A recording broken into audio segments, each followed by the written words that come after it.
ಒಂದು ದೇಶದ ಧ್ವಜ ಅಂದ್ರೆ ಎಷ್ಟು ಉದ್ದ ಇರುತ್ತೆ ಹೇಳಿ? ನೀವು ಊಹೆ ಮಾಡ್ಲಿಕ್ಕೂ ಆಗದ ಬೃಹತ್ ಧ್ವಜವನ್ನ ನಾವು ತೋರಿಸ್ತೀವಿ. ಈ ಧ್ವಜ ಸಾಮಾನ್ಯ ಅಲ್ಲ, ಪ್ರಪಂಚದಲ್ಲಿಯೇ ಅತಿ ದೊಡ್ಡದಾದ ಧ್ವಜ. ಆ ಬಿಗ್ ಫ್ಲಾಗ್ ನ ನೀವು ಒಮ್ಮೆ ನೋಡ್ಕೊಂಡು ಬನ್ನಿ. 2 ಕಿಲೋಮೀಟರ್ ಉದ್ದದ ತ್ರಿವರ್ಣ ಧ್ವಜ. ಅಪ್ಪ, ಎಲ್ಲಿ ನೋಡಿದ್ರು ತ್ರಿವರ್ಣ ಧ್ವಜಗಳೇ. ಇದು ಯಾವುದೋ ಸ್ವಾತಂತ್ರ್ಯ ದಿನಾಚರಣೆಯ ಸೆಲೆಬ್ರೇಷನ್ ಅನ್ಕೊಂಡ್ರ? ಖಂಡಿತ ಅಲ್ಲ.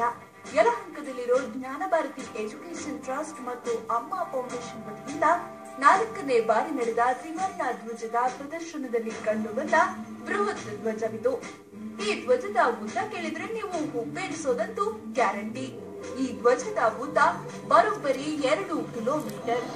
ಈ ಉದ್ದವಾದ ಧ್ವಜವನ್ನ ಯುವ ಜನತೆಗೆ ಭ್ರಷ್ಟಾಚಾರದ ವಿರುದ್ಧ ಹೋರಾಡಲು ಕರೆ ನೀಡಿರೋ ಅಣ್ಣಾ ಹಜಾರೆಗೆ ಕೊಡ್ತೀವಿ ಅಂತ ಹೇಳಿದ್ರು ಜ್ಞಾನಜ್ಯೋತಿ ಕಾಲೇಜಿನ ಉಪನ್ಯಾಸಕ ರೋಹಿತ್. ಮಾಡ್ತಿರೋದು 180 feet 180 feet by 50 feet. ಈ ಒಂದು ನಾವು ಭ್ರಷ್ಟಾಚಾರ ವಿರುದ್ಧ ಚಕ್ರನ ಅದು ನಮ್ಮ ಅಣ್ಣಾ ಹಜಾರೆ ಸರ್ಗೆ ಗಿಫ್ಟ್ ಮಾಡ್ಬೇಕು ಅಂತಿದ್ದೀವಿ. ಅವರೇ ನಮ್ ಲೀಡರು. ಇದು ಮಾಡಕ್ಕೆ ನಮ್ ಸ್ಫೂರ್ತಿ ಅಣ್ಣಾ ಹಜಾರೆ ಸರ್. ಅದಕ್ಕೆ ಚಕ್ರನ ನಾವು ಅಣ್ಣಾ ಹಜಾರೆ ಸರ್ಗೆ ಮೀಟ್ ಮಾಡಿ ಕೊಡ್ತಾ ಇದ್ದೀವಿ. ಇದರ ಜೊತೆಗೆ ಅತಿ ದೊಡ್ಡ ಫ್ಲಾಗ್ ಪ್ರದರ್ಶನ ಕೂಡ ಮಾಡಿದ್ರು.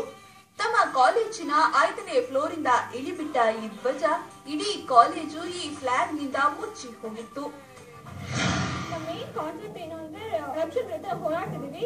ಯೂತ್ ನಮ್ ಕೈ ಜೋಡಿಸಿದ್ರೆ ಖಂಡಿತ ಪಕ್ಕ ಫುಲ್ ವಾಶ್ ಔಟ್ ಮಾಡ್ಬೋದು. ಇದನ್ನ ಪ್ರತಿಜ್ಞಾ ಮಾಡಿದೀವಿ.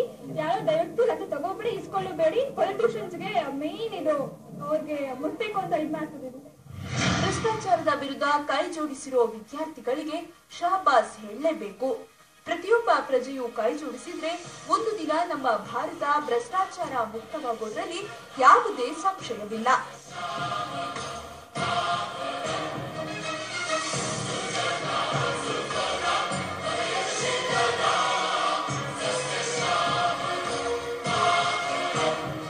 Sunil Govinakovi, public TV, Bengaluru.